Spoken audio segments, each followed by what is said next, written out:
நாட்களிலே சில வாரங்களுக்கு முன்பாக பரிசுத்த ஆவியானவருடைய கிரியை குறித்து நாம் என்ன பண்ணோம், தியானம் பண்ணோம். ஆனால் இந்த ஜூலை மாதத்திலே தேவன், நீ சமாதானத்தோடு போய் உன் வேதனை நீங்கி சுகமாயிரு என்ற வாக்குத்தத்தத்தினாலே அந்த மாதம் முழுவதும் சுகத்தை குறித்ததான செய்தியை நாம் தியானித்தோம். ஹல்லேலூயா. ஆனால் ஜூன் மாதத்திலே நாம் தியானித்த அந்த செய்தியினுடைய 2 காரியங்கள் இன்னும் மீதம் இருக்கிறது. ஒன்று என்ன அப்படின்னா, கர்த்தர் நம்மளை சாட்சிகளாய் மாற்றுகிறார். இன்னொன்று, பரிசுத்த ஆவியானவரை கொண்டு வாக்கு கடங்காத பெருமூச்சுகளோடு வேண்டுதல் செய்கிறார். அந்த 2 பாயிண்ட்டும் இன்னும் அந்த செய்தியிலே மீதமாக இருக்கிறது. அதைத்தான் நாம் இன்றைக்கு தியானிக்க போகிறோம். ஹல்லேலூயா. தேவன் நம்மளை என்னவாக மாற்றுகிறாராம்? சாட்சிகளாய் மாற்றுகிறார். எத்தனை பேர் நான் சாட்சியாக இருக்கணும்னு விரும்புகிறேன்னு நினைக்கிறீங்க? ஹல்லேலூயா. நான் வாசிக்கலாமா ஒரு வேத பகுதியை? யோவான் 15ஆம் அதிகாரம் 27வது வசனம். அதே போல் அப்போஸ்தலர் 1ஆம் அதிகாரம் 8வது வசனம். யோவான் 15:27 நாம் வாசிக்கலாம். ஜெபிச்சுட்டு அப்புறம் நாம் அப்போஸ்தலர் 1:8 நாம் வாசிக்கலாம். நீங்களும் ஆதி முதல் என்னோடு கூட இருந்தபடியா எனக்கு சாட்சிகளாய் இருப்பீர்கள். எனக்கு சாட்சிகளாய் இருப்பீர்கள். நாம் ஜெபிக்கலாம். நல்ல தகப்பனே, அப்பா, நாங்கள் உமக்கு நன்றி சொல்லுகிறோம்ப்பா. ஆண்டவரே, பரிசுத்த ஆவியானவர் எங்களுக்குள் வரும் பொழுது எங்களை போதித்து நடத்துகிறவர். ஆண்டவரே, எங்களுக்கு ஞாபகப்படுத்தி நடத்துகிறவர், எங்களை கண்டித்து உணர்த்துகிறவர், எங்களை சாட்சியாய் இயேசுவை பற்றிய சாட்சியை அறிவிக்கிறவர்களாய் மாற்றுகிறவர். இன்றைக்கு எங்களை சாட்சிகளாய் நீங்கள் நிறுத்த போகிறீர் என்றதான இந்த சத்தியங்களை என் தேவன் தொடர்ந்து நீங்கள் பேசி வருகிறீர். இன்றைக்கும் சாட்சிகளாய் நாங்கள் வாழும்படி நீர் எதிர்பார்க்கிறீர் என்பதையெல்லாம் நாங்கள் கற்றுக்கொண்டு உமக்கு கர்த்தாவே, நீங்கள் சொன்ன யோவான் 15:27 படி அப்பா, உம்மோடு கூட இருந்து நாங்கள் சாட்சிகளாய் வாழ என் தேவன் இந்த நாளில் எங்களோடு பேசி எங்களை பலப்படுத்த போகிற அன்பை நினைத்து நாங்கள் நன்றி சொல்லி ஸ்தோத்தரிக்கிறோம். பரிசுத்த ஆவியானவர் கூட இருந்து நடத்துவீராக. இயேசுவின் மூலம் ஜெபிக்கிறோம் நல்ல பிதாவே, ஆமேன். ஹல்லேலூயா, ஹல்லேலூயா. மீண்டுமாய் நம்ம அப்போஸ்தலர் 1:8 அதே வேத பொருள் அடங்கின ஒரு வசனம் வாசிக்கலாம். பரிசுத்த ஆவி உங்களிடத்தில் வரும்பொழுது நீங்கள் பலனடைந்து எருசலேமிலும் யூதேயா முழுவதிலும் சமாரியாவிலும் பூமியின் கடைசி பரியந்தமும் எனக்கு சாட்சிகளாய் இருப்பீர்கள். ஹல்லேலூயா. உங்களுக்கு ஞாபகம் இருக்கிறதா? இயேசு தன் சீஷர்களுக்கு தான் செய்த கிரியைகளையும் நீங்கள் செய்வீர்கள், என்னை பார்க்கிலும் பெரிய கிரியைகளையும் செய்வீர்கள் என்று இயேசு வாக்களித்த பொழுது அந்த வாக்குத்தத்தத்தை நம் வாழ்க்கையில் நிறைவேற்றுவதற்குத்தான் இயேசு நமக்கு பரிசுத்த ஆவியானவரை என்ன பண்ணாரு? அருளி செய்தார். ஹல்லேலூயா. அவர் செய்ததை விட ஒரு பெரிய காரியம் செய்ய வேண்டும் என்றால் பரிசுத்த ஆவியானவரை நாம் என்ன பண்ண வேண்டும்? பெற்றுக்கொள்ள வேண்டும். ஹல்லேலூயா. அப்படி பெற்றுக்கொள்வதற்காகத்தான் பரிசுத்த ஆவியானவரை நமக்கு வாக்களித்து நாம் என்ன செய்யணும்னா, நாம் பரிசுத்த ஆவிக்குள் இருந்து என்ன பண்ணணும்? சத்தியத்தை அவர் போதிக்கிறதை நாம் கற்றுக்கொண்டு, அவர் ஞாபகப்படுத்துகிறதை நாம் கற்றுக்கொண்டு, அவர் கண்டித்து உணர்த்துகிறதை நாம் கற்றுக்கொண்டு, அவருக்கு சாட்சியாய் எப்படி சாட்சி சொல்லுகிறவர்களாய் இருக்க வேண்டும் என்பதை கற்றுக்கொண்டு நாம் வாழும்படி இந்த பரிசுத்த ஆவியானவர் நமக்கு வாக்கு பண்ணப்பட்டிருக்கிறார். அதைத்தான் நாம் ஏற்கனவே நாம் தியானித்திருக்கிறோம். யோவான் 14:12 நாம் வாசித்திருக்கிறோம்.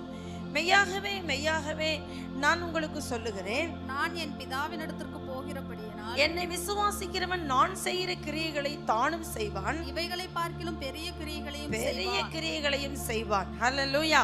அவர் பிதாவினிடத்திலே போய் நமக்கு அருளி செய்கிற இந்த பரிசுத்த ஆவியானவரால் தான் நாம் என்ன பண்ண போகிறோம்? பெரிய கிரியை செய்ய போகிறோம். ஹல்லேலூயா. எத்தனை பேர் நான் பெரிய காரியத்தை இயேசுவுக்காக செய்து முடிக்க வேண்டும் என்று விரும்புகிறவர்கள்? ஹல்லேலூயா, ஹல்லேலூயா. நாம் பெரிய கிரியை செய்யும்படி தேவனால் அழைக்கப்பட்டிருக்கிறோம். ஹல்லேலூயா, ஹல்லேலூயா. இந்த பரிசுத்த ஆவியானவர் நமக்குள் வரும் பொழுதுதான் தேவன் நமக்குள்ள சில மாற்றங்களை கொண்டு வருகிறார். நீங்க இப்போ வாசிச்சோம் அப்போஸ்தலர் 1:8 நாம் வாசிச்சோம். யோவான் 15:27 நாம் வாசிச்சோம். ஹல்லேலூயா. நீங்கள் சுவிசேஷங்களிலே ஆண்டவராகிய இயேசு போதித்த வேத வாக்கியங்களாக இருக்கட்டும், நிருபங்களிலே பவுல் போதித்த வேத வாக்கியங்களாக இருக்கட்டும், இல்லை அதே அப்போஸ்தலனாகிய யோவான் தன்னுடைய நிருபங்களிலே, அப்போஸ்தலனாகிய பேதுரு தன்னுடைய நிருபங்களிலே எழுதினதான வேத வாக்கியங்களாக இருக்கட்டும், ஒன்றே ஒன்றை மனதில் வைத்து தான் என்ன செய்கிறாங்க என்று சொன்னா போதிக்கிறாங்க.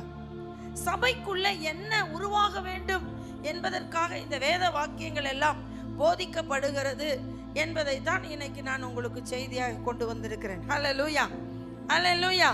இயேசு போதிச்ச அந்த போதனையினுடைய குணம், அதாவது என்ன சொல்றது, சாரம்சம், எதன் அடிப்படையில் எதை நமக்குள் உருவாக்க வேண்டும் என்பதை மனதில் வச்சு அவர் போதிச்சார் அப்படின்னு யாராவது சொல்ல முடியுமா? சொல்ல முடியுமா? நிறைய சொல்லி கொடுத்தார். நியாயப்பிரமாணத்தின் 10 கட்டளை தான் மலை பிரசங்கத்தில் விவரித்து சொல்லி கொடுத்தார். இதையெல்லாம் சீஷர்களுக்கு மற்றும் கேட்ட அந்த யூதேயா கலிலேயா மக்களுக்கு போதிச்சார் இல்லையா? எது ஒரு தேவ பிள்ளை இடத்துல மாறணும், உயரணும், வளரணும் அப்படின்னு பிரசங்கம் பண்ணியிருப்பார். யாராவது சொல்ல முடியுமா? குணம் மாறணும். இயேசு பிரசங்கித்த பிரசங்கமா இருக்கட்டும், பவுல் பிரசங்கித்த பிரசங்கமா இருக்கட்டும், பேதுரு பிரசங்கித்த பிரசங்கமா இருக்கட்டும், யோவான் பிரசங்கித்த பிரசங்கமா இருக்கட்டும், என்ன மாறணும்? நல்லா சத்தமா சொல்லுங்க, என்ன மாறணும்? குணம் மாறாம. இயேசு பிரசங்கத்தை முடிக்கும் போது, மலை பிரசங்கத்தை முடிக்கும் போது 7ஆம் அதிகாரத்தில் மத்தேயு 7 என்ன சொல்றாரு பாருங்க, உங்கள் பிதா பூரண சற்குணராய் இருக்கிறது போல, அப்படிதான் சொல்லி முடிக்கிறார். மலை பிரசங்கத்தை முடிக்கும் போது பாருங்க, 7ஆம் அதிகாரத்துக்கு வாங்க. மத்தேயு 7ஆம் அதிகாரத்துல உங்கள் பிதா எப்படி இருக்கிறாராம்? பூரண சற்குணராய் இருக்கிறது போல. நீங்களும் எப்படி இருக்கணும்? பூரண சற்குணராய் இருக்கணும். எப்படி இருக்கணும்? 5ஆம் அதிகாரமா கடைசி வசனம் பாருங்க, 48வது வசனம். ஆகையால் பரலோகத்தில் இருக்கிற உங்கள் பிதா பூரண சற்குணராய் இருக்கிறது போல நீங்களும் பூரண சற்குணராய் இருக்க கடவீர்கள். ஹல்லேலூயா. நல்ல குணசாலிகளாய் நம்ம மாறணும். ஹல்லேலூயா. நான் முன்னமே உங்களுக்கு சொன்னேன், பணத்தோட வாழ்வதை விட குணத்தோட வாழ்வது தான் சிறந்தது. பணம் இன்னைக்கு வரும், நாளைக்கு போயிடும். ஆனா அதுக்காக குணத்தை என்ன பண்ணக்கூடாது? விட்டு கொடுக்க கூடாது. கர்த்தர் உங்களுக்கு கற்றுக் கொடுத்த நல்ல குணங்களை நாம் விட்டுட்டோம் அப்படின்னா நம்மளை யாரும் மதிக்கவே மாட்டாங்க. கிறிஸ்தவன் பேரு வச்சதுனால நமக்கு மதிப்பா, இல்ல கிறிஸ்துவ போல நம்ம வாழ்றதுனால நமக்கு மதிப்பா அப்படின்னு உங்களுக்கே தெரியும். எதனால மதிப்பு? கிறிஸ்துவை போல நாம் வாழ்வதினால் தான் நமக்கு மதிப்பு. ஒரு விட்டு கொடுக்க முடியாம, சொன்னதுக்கு கீழ்ப்படிய முடியாம, சொன்னதை செய்ய முடியாம, நம்ம எதையுமே புரிந்து கொள்ள முடியாம, ஒரு தியாகம் இல்லாம, ஒரு மன்னிக்கிற சுபாவம் இல்லாம, நமக்குள்ள இருக்கிற உதாரத்துவ குணம், தயாள குணம் நமக்குள்ள இல்லாம நம்ம கிறிஸ்தவன்னு சொல்லிக்கிட்டா நம்மள என்ன சொல்லுவாங்க தெரியுமா? போறான் பாரு டுபாக்கு, நம்ம பாஷையில சொல்றாங்க. ஏன் சொல்வது ஒன்று, செய்வது ஒன்று. நம்ப மாட்டோம். நீ தலையில நின்று சொன்னாலும் நான் உன்னை நம்ப மாட்டேன். ஏன்னா நீ இங்க மண்டை ஆட்டுவ, நீ வீட்டுக்கு போய் அப்படித்தான் இருப்ப அப்படின்னு நம்ம எதை வைத்து மனிதனுடைய தரத்தை கீழே கொண்டு போறோன்னா, குணம் சரியில்லைன்னா தரம் என்ன ஆயிரும்? குறைச்சிடும். நீங்களா தரத்தில் சிறந்தவர்களா இருக்கணும்ல. குணம், மனம், தரம். நம்ம எப்படி இருக்கணும்? தரத்தில் சிறந்தவர்கள். ஜீசஸ் அதுக்கு தான் பிரசங்கம் பண்ணாருங்க. ஜீசஸ் என்ன பண்ணாரு? 10 கற்பனையை தான் பிரிச்சு புட்டு புட்டா அழகா சொல்லி கொடுத்தாரு. எதுல? மலை பிரசங்கத்துல. எத்தனை பேர் மலை பிரசங்கம் படிச்சிருக்கிறோம்? மத்தேயு 5, மத்தேயு 6, மத்தேயு 7 இதெல்லாம் எத்தனை பேர் படிச்சிருக்கிறோம்? படிச்சிருக்கிறோமா? அதெல்லாம் நம்ம எங்கேயாவது மனசுக்குள்ளே இருக்கா? அதெல்லாம் நம்ம கை கொள்கிறோமா? நம்ம அப்படி நடந்து கொள்ளுகிறோமா? அல்லேலூயா, அல்லேலூயா. இப்போ இயேசு என்ன பிரசங்கம் பண்ணார்? என்ன சொல்லி கொடுத்தார் நமக்கு? நம்ம ஏற்கனவே நிறைய விஷயங்கள் படிச்சிருக்கோம். இப்பயும் நம்ம சில விஷயங்களை நம்ம ஜீசஸ் சொல்லி கொடுக்கறத நம்ம என்ன பண்ண போகிறோம், படிக்க போகிறோம். ஹல்லேலூயா. இங்கே இதைத்தான் ஜீசஸ் என்ன சொல்கிறார், இதைத்தான் அப்போஸ்தலர்கள் 1:8 என்ன சொல்கிறாருன்னா, நீங்கள் பலன் அடைந்து. இப்போ நம்மக்கிட்ட எது பலன் இல்லாமல் இருக்குன்னா, நல்ல குணம் என்கிற காரியம் நம்மக்கிட்ட இல்லாததுனால நாம் எல்லாம் எப்படி இருக்கோம்னா பலவீனமாக இருக்கிறோம். எப்படி இருக்கோம்? பலவீனம். புரியுதா உங்களுக்கு? நம்மளாம் யாரு? பலவீனமா இருக்கணுமா பலனா இருக்கணுமா? பலனா இருக்கணும். ஹல்லேலூயா. நம்மளை பிசாசுக்கு நல்லா தெரியும், நீ எங்க உளுந்து போனா, எங்க உளுந்து போய் திரும்பி வந்திருக்கிறன்னு தெரியும். உடனே அங்கிருந்தே நம்மளை என்ன பண்ணுவான், சோதிப்பான். புரியுதா உங்களுக்கு? இப்போ செல்போனை கண்டா உடனே ஷார்ட்ஸ் பார்க்குற டிக்கெட்டாக இருந்தால் உடனே என்ன பண்ணுவாங்க, உள்ளே போயிடுவாங்க.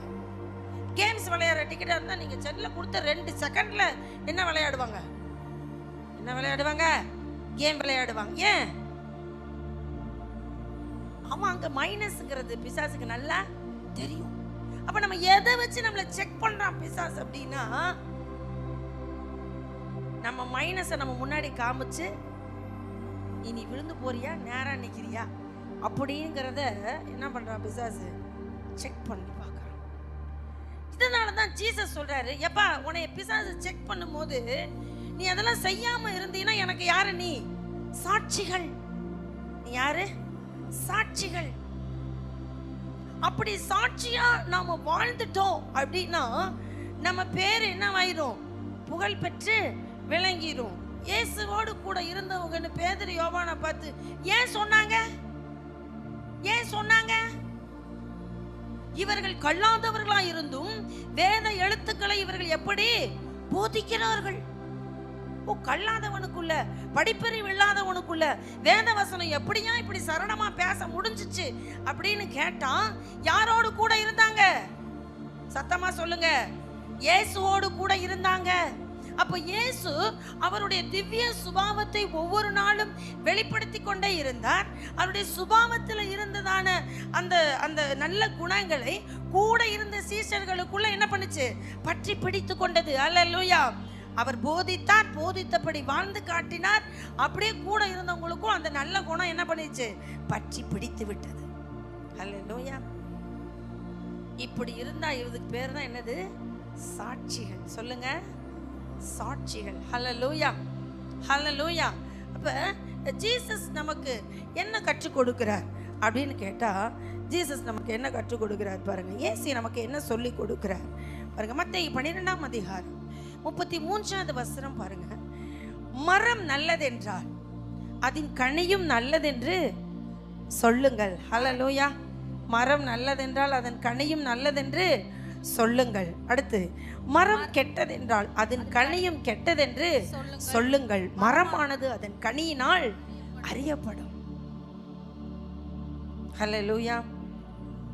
நிறைய பெற்றோர் மூளையை கசக்கிக்கிட்டு நிற்கிறோம். நீங்கள் செக் பண்ணுங்க, உங்களை மூளையை கசக்கிக்கிட்டு நிற்கிறோம். ஐயோ ஏன் என் பையன் எப்படி இருக்கான், ஐயோ என் பிள்ளை ஏன் எப்படி இருக்கா அப்படின்னு. இங்கே பாருங்க, வசனம் சொல்லுது, மரம் நல்லதென்றால் அதன் கனியும் நல்லதென்று சொல்லுங்கள். நீங்கள் நல்லவர்களாக மாறுவீர்கள் என்றால் உங்கள் பிள்ளைகள் கட்டாயம் நல்லவர்களாக சொல்லுங்க மாறுவார்கள். ஹல்லேலூயா. நீங்கள் உங்களுடைய கெட்ட குணத்தை தூர தூக்கி போடுறதுக்கு உங்களுக்கு மனமற்று நீங்கள் இருப்பீர்கள் என்றால் உங்க பிள்ளைங்க கட்டாயம் அதே குணத்துல தான் இருப்பாங்க.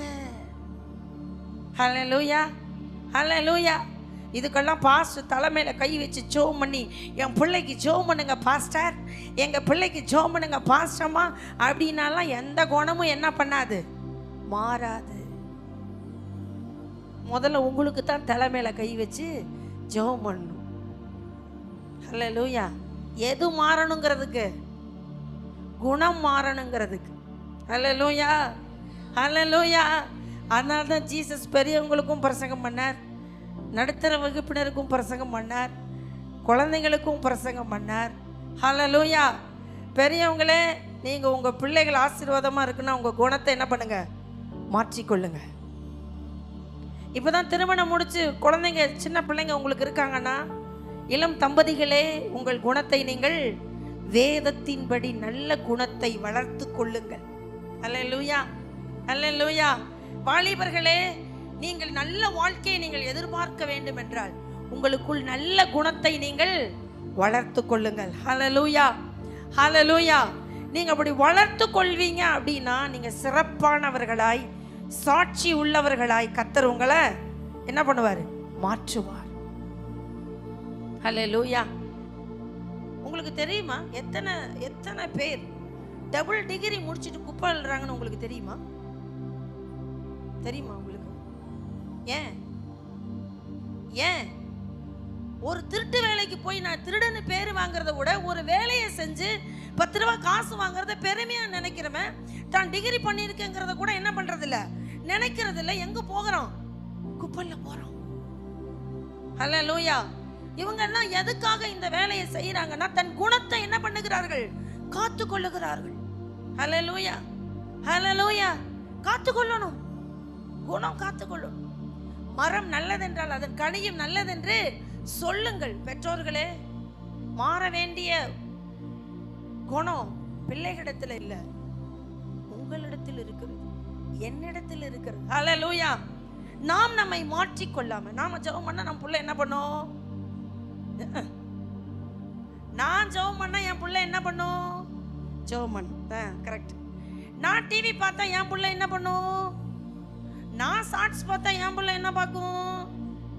வரமாட்டேங்குது வாயிலிருந்து ஷார்ட்ஸ் பார்க்கும். நான் சீரியல் பார்த்தா என் புள்ள என்ன பார்க்கும்? நான் சண்டை போட்டா என் புள்ள என்ன பண்ணும்? நான் திருடுனா என் புள்ள என்ன பண்ணும்? நான் பைபிள் படிச்சா என் புள்ள என்ன பண்ணும்? நான் சர்ச்சுக்கு போனா என் புள்ள என்ன பண்ணும்? அம்மா என்ன நினைக்கிறோம்? என் புள்ள சொன்ன பேச்சே கேட்க மாட்டேங்கிறா. இப்படி கேப்பா, நீ முத கேட்டியா? என் பையன் சொன்ன பேச்சே கேட்க மாட்டேங்கிறான். அவன் சின்ன பையனா இருக்கும்போது குறும் பண்ணலாம். அவன் வயந்து வாலிபன் ஆகும்போது யார் ரோல் மாடல்? அப்பா அம்மா தாங்க. அப்பா அம்மா தான். சில பிள்ளைகளை நாங்க கவனிச்சிருக்கிறோம். அப்பா அம்மா இல்லைன்னா நாங்க சொன்னபடி நிற்கும். அவங்க வந்துட்டாங்கன்னா நாங்க சொன்னதை ஒன்ன கூட என்ன பண்ணாது, கேட்காது. இதுல இருந்து என்ன தெரியுது? பிள்ளைங்க கெட்டு போறது காரணமே யார் தான்? நல்லா சொல்லுங்க, நல்லா சொல்லுங்க. அப்பா அம்மா தான். குணத்தை மாத்துங்க. மரம் நல்லதென்றால் அதன் கனியும் நல்லதென்று சொல்லுங்கள். மரம் கெட்டதென்றால் அதன் கனியும் கெட்டதென்று சொல்லுங்கள். மரமானது அதன் கனியினால் அறியப்படும். ஜீசஸ் இப்படி பேசும்போது எத்தனை பேர்த்துக்கு உரைச்சது தெரியல. இயேசு சொல்லித் தரார். ஹல்லேலூயா. அடுத்து பாருங்க, மற்ற 7ஆம் அதிகாரத்துக்கு வாங்க. இப்போ 12ஆம் அதிகாரத்தில் படிச்சோமா? 7ஆம் அதிகாரம் 7:16. அவர்களுடைய கனிகளினாலே அவர்களை அறிவீர்கள். முட்செடிகளில் திராட்சை பழங்களையும் முட்பூண்டுகளில் அத்தி பழங்களையும் பறிக்கிறீர்களா? கவனிங்க, கவனிங்க. இங்க சொல்றாரு, முட்செடியில நமக்கு இந்த சர்ச்சுக்கு நேர் ஒரு கருவாளி மரம் இருக்கு. அதுல போய் யாராவது திராட்சை பழம் பறிச்சுட்டு வாங்கன்னா நீங்க போவீங்களா? ஏன் நான் சொல்றேன், அந்த முட்செடியில அந்த கருவாளி மரத்துல திராட்சை பழம் தொங்குது, போய் பறிச்சுட்டு வாங்க அப்படின்னு சொன்னா உங்களுக்கு என்ன பைத்தியமா, லூசா? அது இப்படி கருவாளி மரத்துல போய் திராட்சை பழம் தொங்கும் சொல்லுவோம்ல? அப்ப கருவாளி மரத்தினுடைய தன்மை என்ன? நீ கையை போய் உள்ள நீட்டுறதுக்கு முன்னாடி எப்படியாவது 4 குத்து குத்திரும்.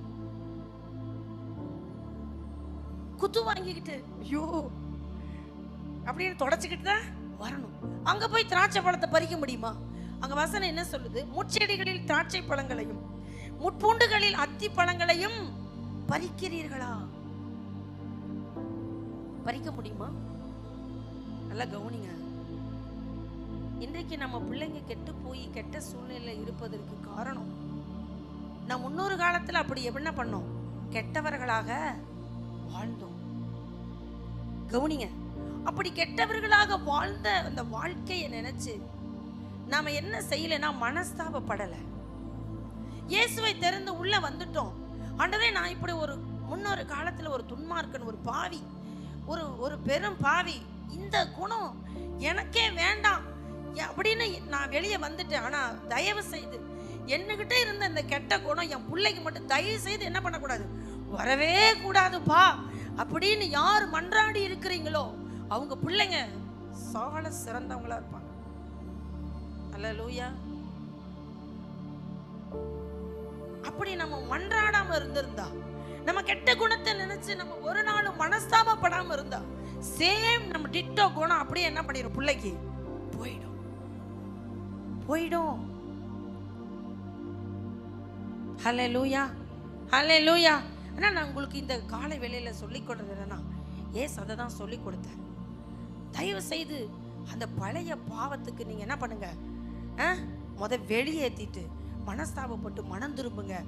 உங்க நல்ல குணத்தை, உங்களுக்குள்ள உருவான நல்ல குணத்தை உங்க பிள்ளை என்ன பண்ணணும், பார்க்கணும். உன் சமுதாயம் என்ன பண்ணணும், பார்க்கணும். ஹல்லேலூயா, ஹல்லேலூயா. நீங்க அழுகிறத, கண்ணீர் வடிக்கிறத, நீங்க மன்றாடுறத, ஜெபிக்கிறத உங்க பிள்ளை என்ன பண்ணணும், பார்க்கணும். ஹல்லேலூயா, ஹல்லேலூயா. அப்போ உங்க பிள்ளைங்க எப்படி வளருவாங்கன்னா, நல்ல கனிகளை கொடுக்கிற மரங்களாய், அவங்க காலத்துல அவங்க நல்ல கனிகளை கொடுக்கிற மரங்களாய் வளர்ந்து நிற்பாங்க. ஹல்லேலூயா. இப்படி குணம் மாறணும்னு தான் ஜீசஸ் பிரசங்கம் பண்ணார். இதே யூத மக்களுக்கும் கலிலேயா மக்களுக்கும் யோவான் ஸ்நானகன் பிரசங்கம் பண்ணார். என்ன பிரசங்கம் பண்ணார் தெரியுமா? விரியன் பாம்பு குட்டிகளே, வரும் கோபத்துக்கு தப்பித்து கொள்ள உங்களுக்கு வகை காட்டினவன் யார்?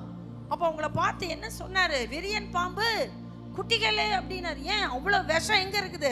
உங்களுக்குள்ள இருக்குதுப்பா அப்படின்னாரு. அல்லேலூயா. ஆனா ஜீசஸ் இன்னும் நாசுக்கா சுருக்கா சொல்லித்தராரு. இப்போ முள்ள போல நீங்க இருந்தீங்கன்னா உங்கள்கிட்ட திராட்சை பழத்தை என்ன பண்ண முடியாது, பறிக்க முடியாது. உங்க பிள்ளைகள் நல்லவர்களாக வாழ வேண்டும், நல்ல கனிகளை அவங்க கொடுக்க வேணும்னா நீங்களும் நானும் முதல்ல நல்ல மரமா என்ன பண்ணணும், மாற வேண்டும். அல்லேலூயா. சத்தியம் புரியுதுங்கிறவங்கலாம் அல்லேலூயா. அவங்க மாறட்டும் இவங்க மாறட்டுங்கிறதுக்கெல்லாம் இன்னைக்கு பிரசங்கம் இல்லை. நான் என்ன பண்ணணும், மாறணும். ஏன் குணம் என்ன பண்ணணும், மாறணும். ஹல்லேலூயா, ஹல்லேலூயா, ஹல்லேலூயா. அப்போ பாருங்க, நம்மிடத்துல இந்த குணம் வளர வேண்டும் என்பதற்காகத்தான் இயேசு பிரசங்கிக்கிறார். அதே 7ஆம் அதிகாரம் 17 பாருங்க. அப்படியே நல்ல மரமெல்லாம் நல்ல கனிகளை கொடுக்கும், கெட்ட மரமோ கெட்ட கனிகளை கொடுக்கும். நல்ல கனி கொடாத மரம் எல்லாம் வெட்டுண்டு அக்கினியிலே போடப்படும். ஹல்லேலூயா. இந்த உலகத்துல நாம் தான் ஜீசஸ் பிரசங்கத்தினுடைய ஆரம்பத்துல மத்தேயு சுவிசேஷத்துல நம்மளை பார்த்து 3 காரியம் சொல்லி கொடுத்தார். நீங்கள் தான் உலகத்துக்கு வெளிச்சம், நீங்கள் தான் உலகத்துக்கு உப்பு, நீங்கள் தான் மலையின் மேல் இருக்கிற பட்டணம். அல்லேலூயா, அல்லேலூயா. இந்த 3 காரியத்தை சொன்னார். நாம் தான் உலகத்துக்கு வெளிச்சம், நாம் தான் உலகத்துக்கு உப்பு, நாம் தான் மலையின் மேல் இருக்கிற பட்டணம். இந்த பிரசங்கத்தை ஜீசஸ் முடிக்கும் பொழுது அவர் எப்படி முடிக்கிறார்னா, நல்ல கிரியைகளை செய்யுங்கன்னு சொல்லி முடிக்கிறார். அல்லேலூயா. அப்போ நல்ல செயலை நாம் செய்ய பழகிட்டோம்னா நம்மகிட்டத்திலிருந்து வெளிச்சம் என்ன பண்ணும், வெளிப்படும். சத்தியத்தை கேளுங்க கண்ணை திறந்து. நம்ம இடத்துல நல்ல காரியங்களை நாம் படித்து செய்கிறோம்னா நம்மகிட்டத்திலிருந்து வெளிச்சம் என்ன பண்ணும், வெளிப்படும். நம்ம இடத்துல இருக்கிற உப்பின் சாரம் அநேக வாழ்க்கையை சுவை உள்ளதாய் மாற்றும். அல்லேலூயா. நம் மலையின் மேல் இருக்கிற பட்டணம் போல அநேகருடைய வாழ்க்கைக்கு நாம் ஆசீர்வாதமாய் இருப்போம். அல்லேலூயா. நம்ம சின்ன சின்ன விஷயத்துக்கு கூட நம்முடைய வாழ்க்கையில் நம்முடைய குணத்தை மாற்றிக்கல அப்படின்னா நம்மளெல்லாம் கூப்பிட்டு யார் நடுவூட்டில் வச்சு சோறு போடுறது, தூரம் வரும்போதே பாவி பொல்லாதவன் வரான் இந்த பக்கம் ஓடிடலாம் அப்படின்னு நம்மளை பார்த்து தலை தறிக்க என்ன பண்ணிடுவாங்க, ஓடிடுவாங்க.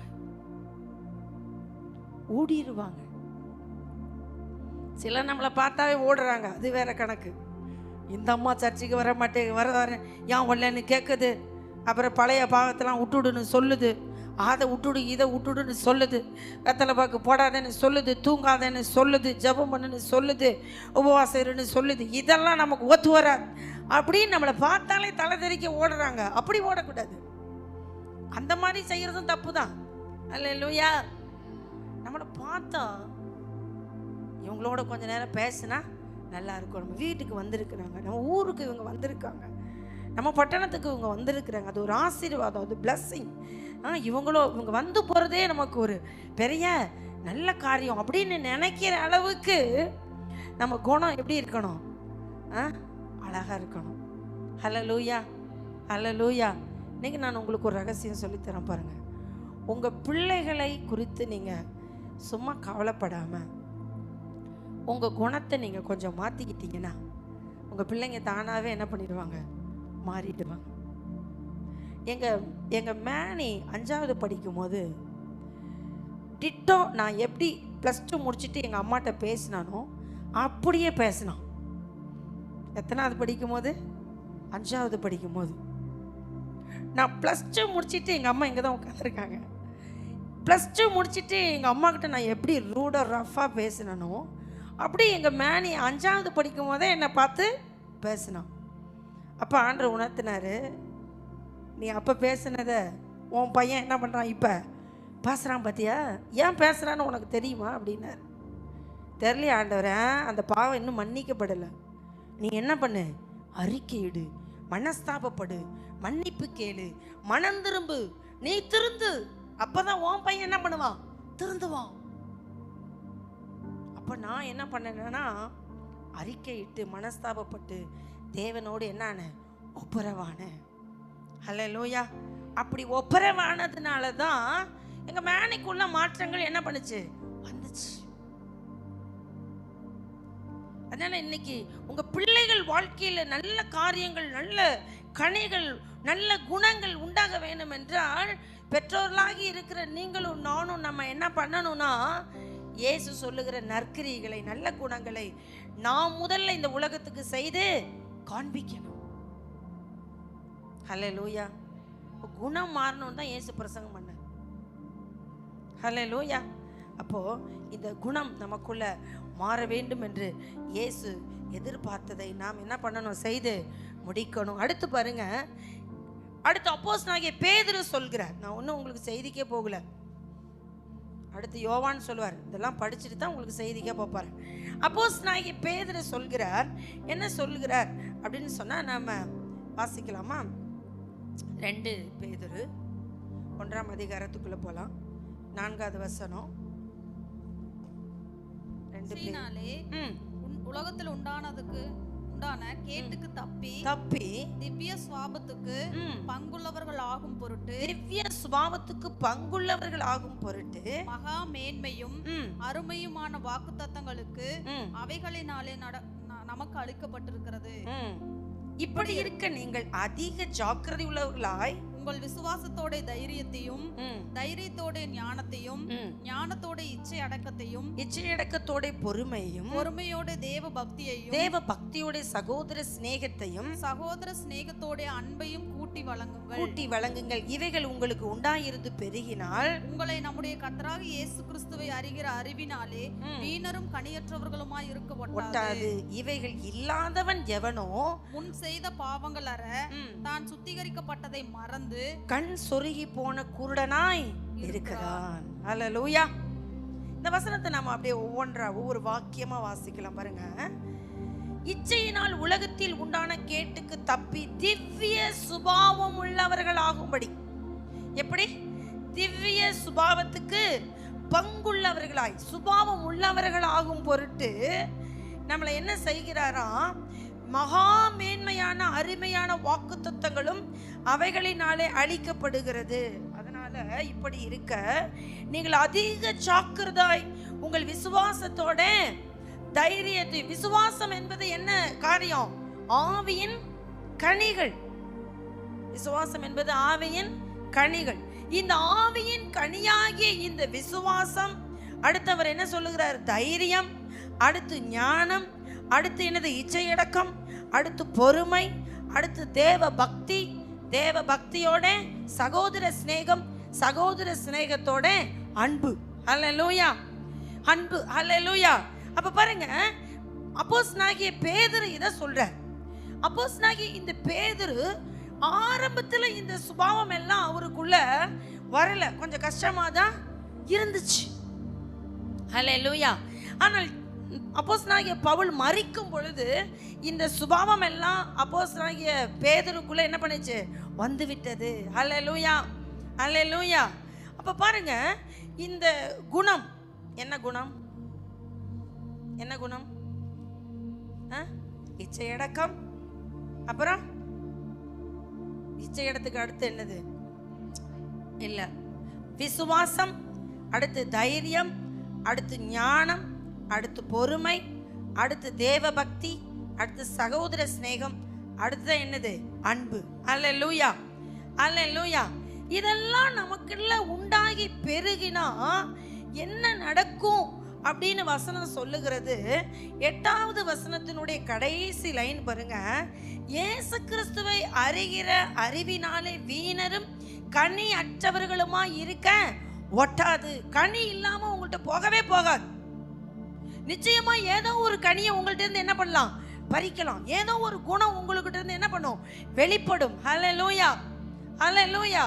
இப்ப பாருங்க, ஒரு செடியில நியாயப்பிரமாணம் சொல்லுது, ஒரு செடியில, நல்லா கவனிங்க, பக்கத்துல பார்த்து சொல்லுங்க, ஒரு செடியில ஒரு கனி இருக்குது அப்படின்னா, அது பூவோ பிஞ்சோ காயோ கனியோ இருக்குது அப்படின்னா அந்த செடியை நம்ம என்ன பண்ணக்கூடாது? பிடுங்க கூடாது. அல்லேலூயா. ஒரு மரத்துல பூவோ பிஞ்சோ காயோ கனியோ இருக்குது அப்படின்னா நீங்க அந்த மரத்தை என்ன பண்ணக்கூடாது? வெட்டக்கூடாது. அல்லேலூயா. இது பிரமாணம். என்ன பண்ணக்கூடாது? வெட்டக்கூடாது.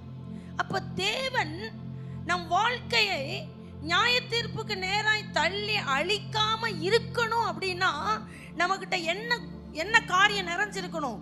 குணம், கனி என்ன பண்ணியிருக்கணும்?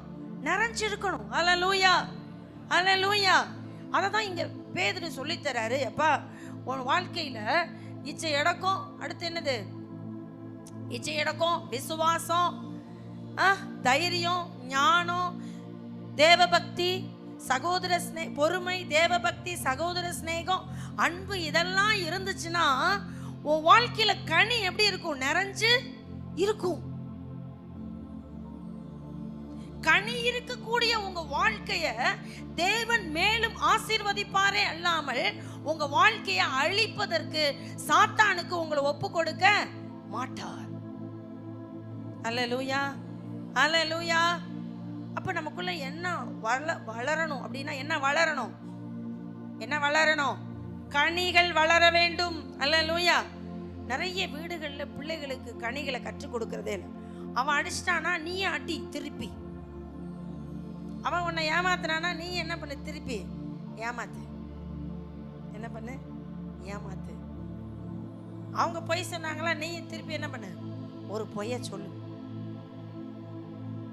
நீ செஞ்ச நானும் செஞ்சேன் போ அப்படின்னு நம்ம என்ன பண்றோம்னா, கனியை என்ன பண்ணுவதில்லை? காண்பிப்பது இல்ல. சொந்த குடும்பத்துல இதுன்னா அடுத்த குடும்பத்துக்கு யாரு சொல்லணும்? ஹல்லேலூயா, ஹல்லேலூயா. ஆனால் அப்போஸ்தலனாகிய பேதுரு இங்கே அப்படி சொல்லுகிறார். முதல்ல உனக்குள்ள என்ன இருக்கணும்?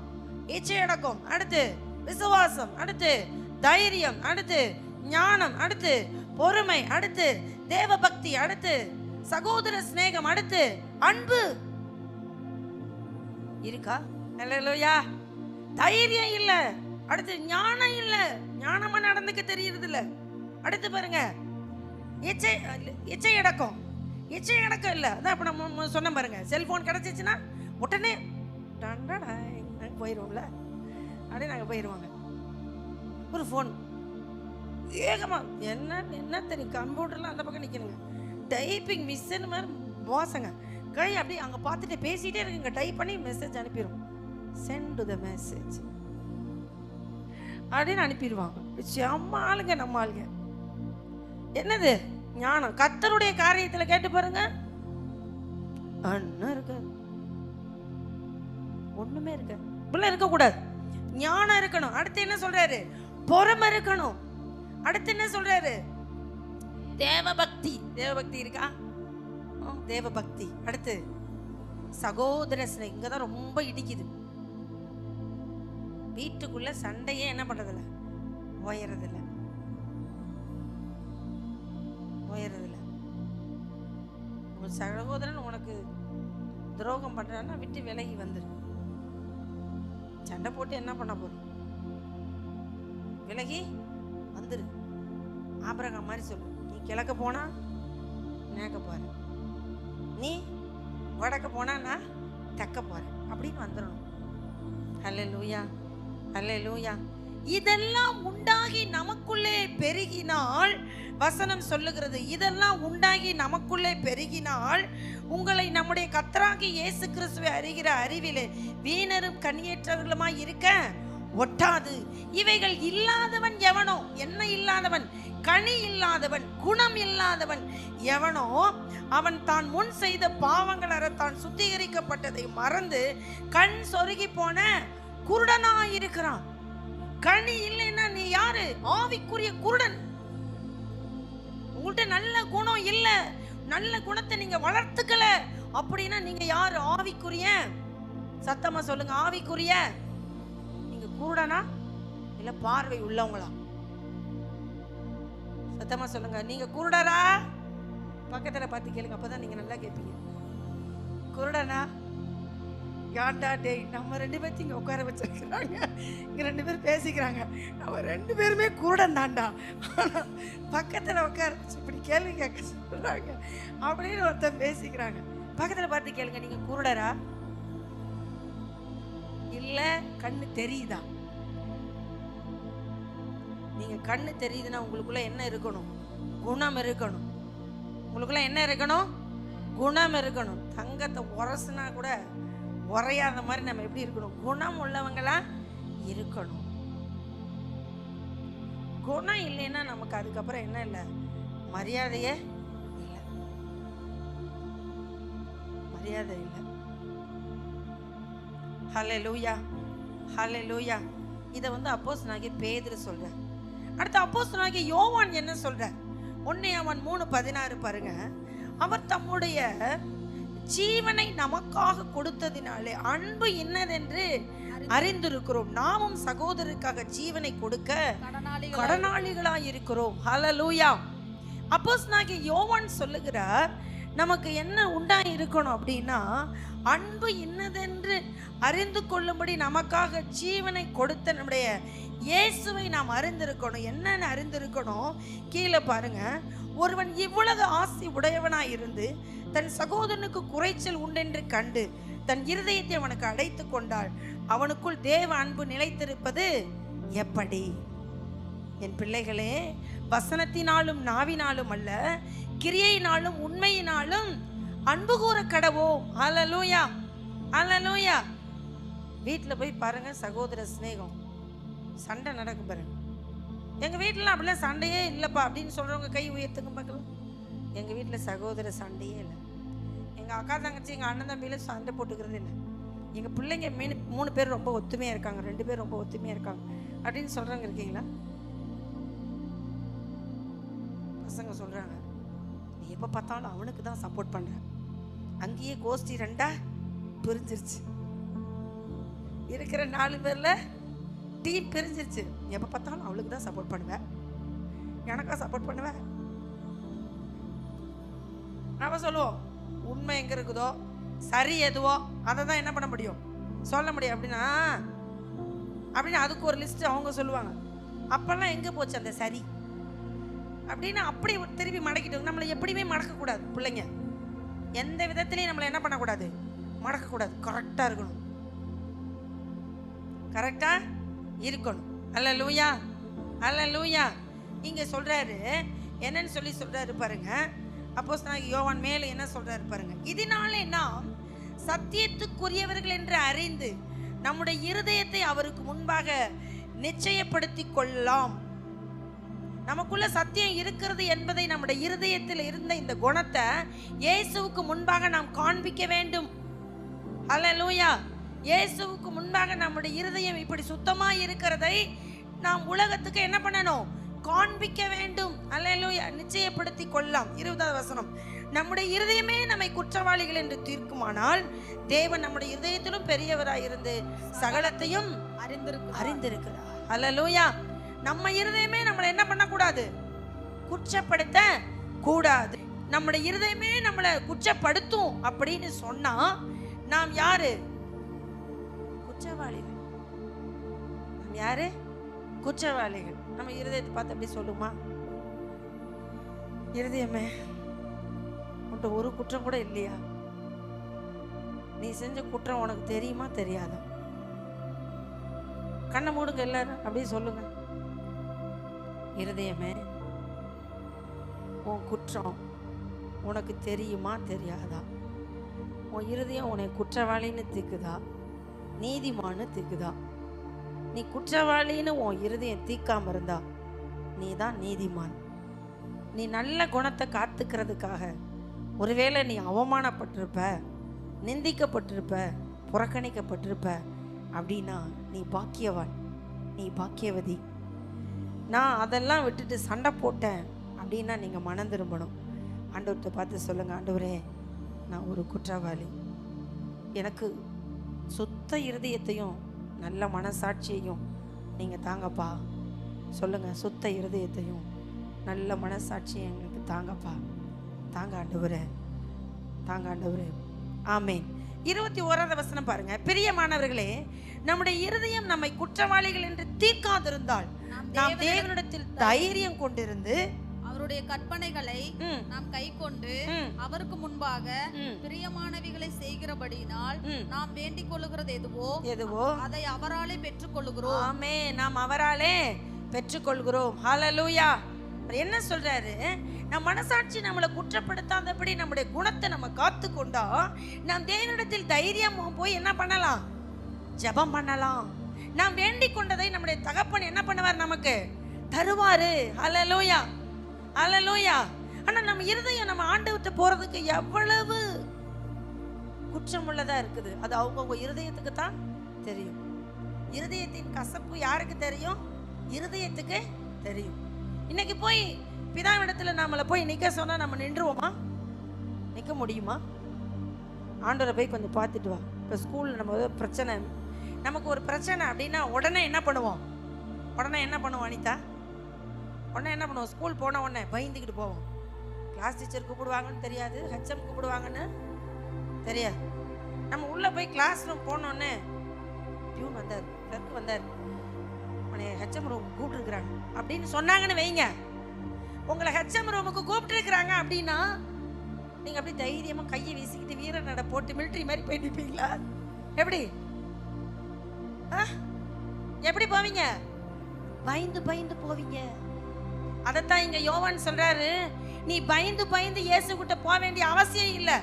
உன் குணத்தை நீ காத்துக்கிட்டீன்னா நீ தைரியமா இருக்கலாம். தைரியம் கொண்டு நீ பிதாவிடத்துல போய் என்ன பண்ணலாம்? ஜெபம் பண்ணலாம். அல்லேலூயா, அல்லேலூயா.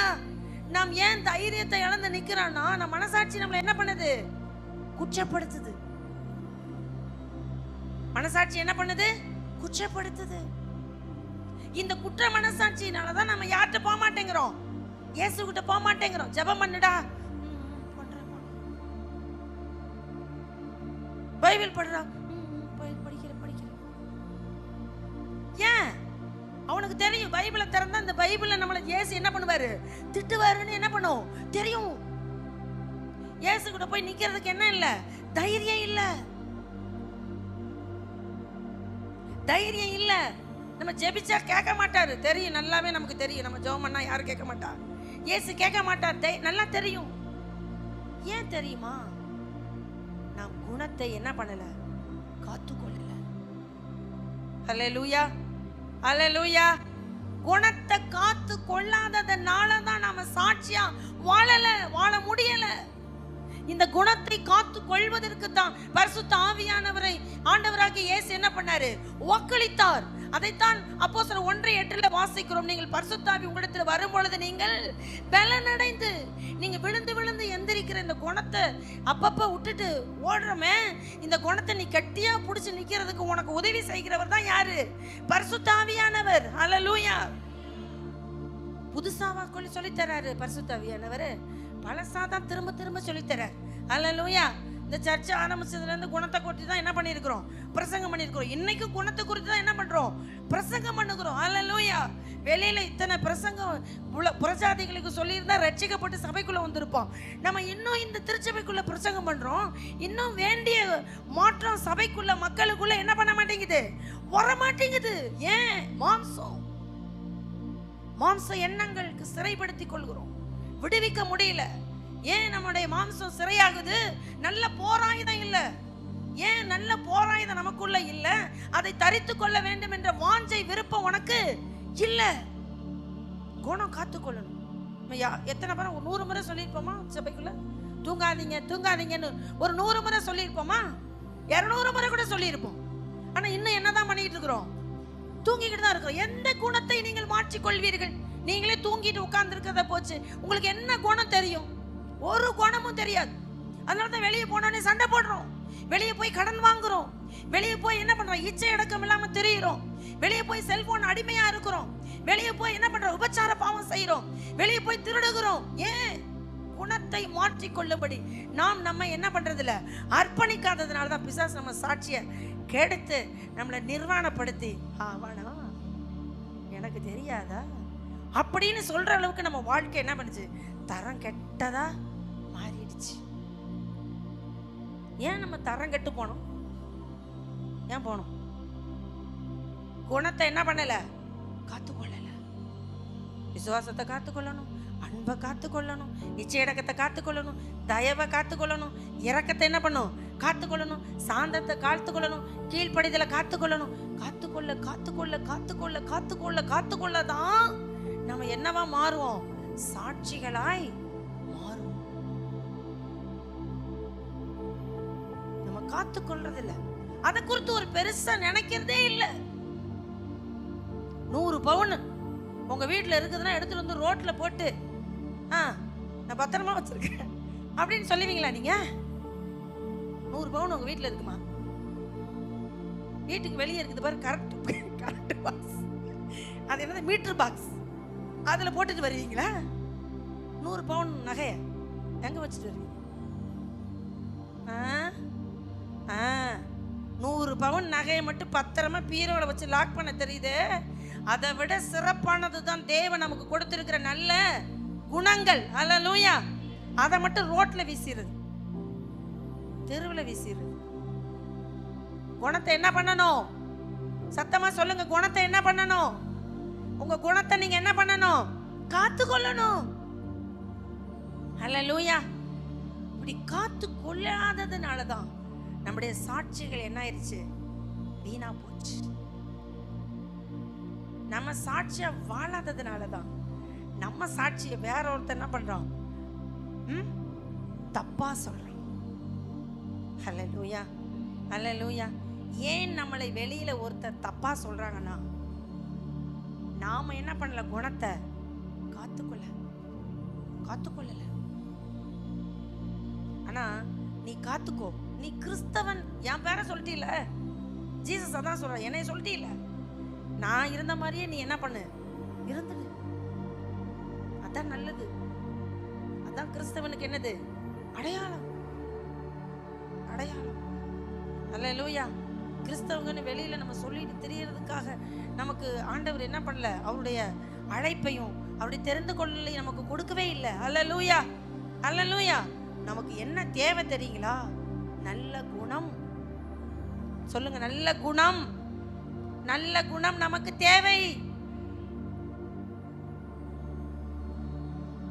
நானும் கிறிஸ்தவன்னு நீங்க நடிக்கலாம், ஆனா எங்க போக முடியாது, பரலோகம் போக முடியாது. அதனாலதான் நல்ல கனி கூடாத மரம் எல்லாம் வெட்டுண்டு அக்கினியிலே போடப்படும்.